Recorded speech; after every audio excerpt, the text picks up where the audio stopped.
Estudio Eunice Rendón, ella es coordinadora de Agenda Migrante y experta en temas de migración, juventud y seguridad. Es maestra en Sociología Política y en Políticas Públicas por el Instituto de Estudios Políticos de París, donde también obtuvo su doctorado en Políticas Públicas. Estuvo a cargo del Instituto de los Mexicanos en el Exterior y también fue funcionaria en la Secretaría de Salud y la Secretaría de Gobernación. Eunice, bienvenida a Nueva Cuenta Foro Global. Además, eres nuestra experta que le da todo el tiempo seguimiento a lo que ocurre con los Dreamers y con DACA. Muchas gracias por la invitación, Genaro. ¿No te había tocado este nuevo foro? No, estrenando, muy bonito. Oye, ¿en qué nos quedamos? La última vez que viniste todavía al otro foro, hablábamos sobre, se acercaba la fecha que había dado el presidente Trump al Congreso para que se pusieran las pilas, legislaran sobre el tema de DACA. No ocurrió, pese a que vimos por ahí a Nancy Pelosi tomando la tribuna durante horas, tratando de salvar un acuerdo, no se pudo hacer nada. ¿Cómo está hoy la situación? ¿Están bajo riesgo de ser deportados estos Dreamers? Ha habido también algunas decisiones judiciales que hay quien dice que ya con eso están, hay quien dice que están en un limbo. ¿Cuál es la situación hoy en día? La realidad es que efectivamente la fecha fatídica el 5 de marzo, que no sucedió nada, es decir, sí se votaron 4 propuestas de ley, pero ninguna alcanzó los 60 votos necesarios para pasar, es decir, alcanzaron 52, 54, la de Trump alcanzó solo 40 votos, ¿no? La de la White House Act, y ahora lo que pasa es que se calmó un poco el tema debido a la decisión efectivamente de los jueces federales, tanto de Nueva York como de San Francisco. Primero el de San Francisco fue el que determinó que efectivamente lo de Trump era injusto, que violaba derechos humanos y que además afectaba económicamente a la Unión Americana, y de esta forma decide detener esta decisión de terminación de DACA tomada por Trump el 5 de septiembre, y Trump apela a esta decisión. Sin embargo, lo hace saltándose a la Corte de Apelaciones, yendo directo a la Suprema Corte, argumentando que era más posible que le hiciera caso la Suprema Corte que la de Apelaciones. Entonces, al hacer esto, se rechaza su propuesta y tiene que seguir ahora el procedimiento normal, que es pasar por la Corte de Apelaciones y finalmente llegará a la Suprema Corte, pero va a seguir su proceso normal. Entonces, creo que ese día, el día que la Corte Suprema decida quién tiene la razón, si Trump o los jueces federales, va a ser un día muy importante, porque en caso que le diera la razón a Trump, pues todo se echa para atrás, o que si se la da también a los jueces federales, de todas formas hay retos importantes que creo que no se están visibilizando. ¿Por qué era importante que los congresistas, a pesar de estas decisiones judiciales, tomaran una decisión, una posición clara a través de una ley con el tema de DACA, para cubrir a los 800,000 que ya contaban con el permiso, pero también a los nuevos aplicantes y a los que están en trámite, que son más de 2 millones? Tan solo mexicanos son alrededor de 2 millones. Si consideramos a todos, en total, con los 800,000, son 3.6, 3.8 millones. Por eso es que Trump, a la hora de la negociación, hablaba de una cantidad mayor que los 800,000 para la legalización. Y es el tema, ¿no? Porque por un lado está esa pelea entre los poderes, ¿no? Ejecutivo, judicial, a varios niveles, pero por el otro está lo que realmente en términos constantes y sonantes le hace a la vida de estos Dreamers y de estos jóvenes que están allá, a estos nuevos solicitantes, a los que están en espera y demás. ¿Qué va a ocurrir? Y a los que tienen, Y a los que tienen, exacto. ¿Qué va a ocurrir con ellos? ¿No va a pasar absolutamente nada? ¿Los van a deportar? En realidad, los 800,000 que tenían el DACA hoy lo pueden renovar. Ya está abierto en los servicios de migración la renovación para ellos. Para todos los que no lo tenían, ellos sí quedan hoy en el limbo hasta que no haya una decisión ahí sí no de la Corte Suprema, sino que el Congreso tenga una ley sobre la mesa para ellos. Si no sucede eso, van a continuar como indocumentados. ¿Ves una posibilidad para eso?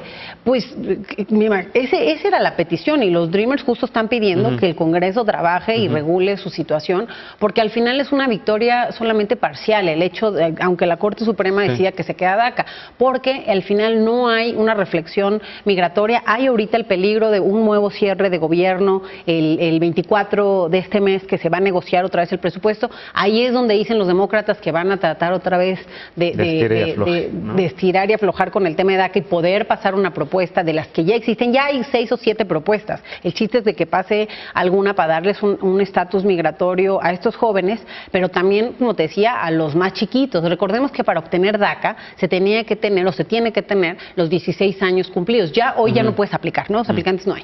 Pero todos los que están más chiquitos, pero que tienen la misma historia que los de DACA, llegaron desde bebés a la Unión Americana y ahí han crecido, ellos quedan fuera del manto protector. Entonces, y el riesgo es inminente incluso al que tiene DACA. Tenemos nosotros 2 casos ahorita en United Dreams, ¿no? En el grupo que tenemos binacional, en donde están siendo afectados por estas decisiones y les están reabriendo procesos, por ejemplo, de tránsito de hace 2 años que se habían pasado un alto y ya había quedado ahí, están reabriendo el proceso. Entonces, eso puede eliminarte DACA. Entonces, el DACA sigue siendo muy frágil, aún tenerlo estás en peligro, genera lo que tú bien mencionas, una salud mental inestable y hoy además vemos otros componentes de peligro, ¿no? O sea, algo creo que hay que señalar en el tema de DACA es que la Corte, la Comisión Nacional de Derechos Humanos sí hizo un pronunciamiento que me parece importante subrayarlo para que la Corte Interamericana pues también se pronuncie al respecto. Creo que el gobierno mexicano también tendría que seguir ese ejemplo. Y por otro lado, hay otros temas moviéndose. Como te decía, hay el tema del asilo y el refugio. Estados Unidos sale del acuerdo de las migraciones y el refugio con Naciones Unidas, ya la veíamos del venir, Pacto de Nueva York, ¿no? Exacto, y ya ni siquiera acude, ¿no? Como miembro, a pesar de ser el país que más migrantes tiene, pero ahora no solo eso, se ha visto una reducción en los asilos y refugios que dan, han endurecido las medidas, es decir, una de las cuestiones que tienes que demostrar para obtener uno de estos permisos o visas es el miedo creíble, y ese miedo creíble le piden ahora más requisitos para ser creíble, ¿no? Miedo creíble de que te puedan hacer algo políticamente, te pueden desaparecer. Pero hoy piden requisitos más duros de conseguir, entonces está siendo muy difícil para los abogados generar esos recursos, pero ya no solo eso, se rumora hoy entre las redes de abogados por allá, incluso ya hay algunos pronunciamientos de organizaciones de derechos humanos en Estados Unidos y de los abogados con respecto a que hay un tercer país, es decir, que pudiera reconocerse a México como un país seguro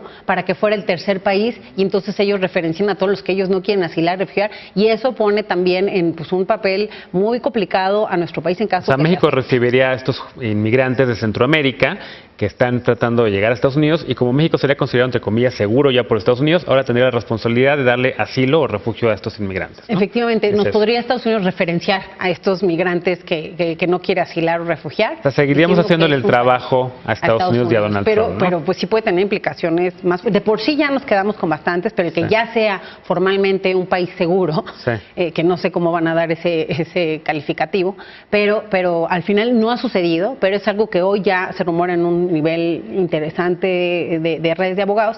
Entonces eso tendría pues sí consecuencias mayores, entonces ojalá que no suceda de esta forma. Si bien todavía tenemos un reto con los centroamericanos en el trato que se les da en el paso o en el tránsito por nuestro país, aquellos que ya están quedando, eso ya nos pasó este año, los haitianos, los cubanos, o sea, sí fueron quedando ya poblaciones por el tan solo cambio de política migratoria o esta nueva lenguaje tan agresivo, ya nos fue sucediendo cosas que creo que todavía no estamos listos para responder esos retos. Sí, Mark Manley de ACNUR México estuvo aquí recientemente y habló justo sobre estos retos de centroamericanos y de los caribeños haitianos en específico, ¿no? Hoy una última cosa rápidamente, estuvo Jared Kushner en México, al parecer en un encuentro con el presidente Peña Nieto, después hubo una declaración del fin de semana del presidente Trump en la que dice que el presidente Peña Nieto le dijo que no íbamos a pagar y que necesitaba una declaración en ese sentido y que Trump prácticamente le colgó o le dijo bye bye Mr. President. ¿Cómo ves la relación bilateral?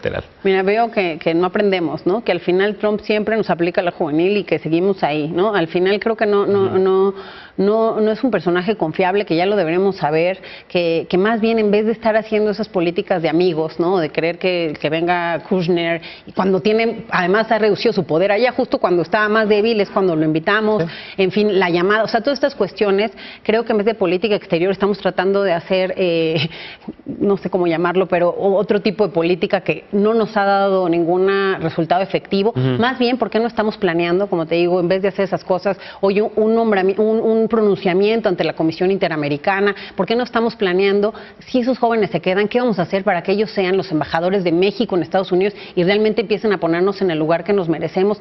Hay que encargarnos de que terminen sus estudios, que tengan puestos políticos, económicos, académicos y sociales importantes allá, que tengan poder y vinculación, para que sean ellos quienes realmente empiecen a cambiar la situación y que ningún Trump ni políticas antimigrantes nos tengan en el lugar que hoy nos tiene el presidente Trump.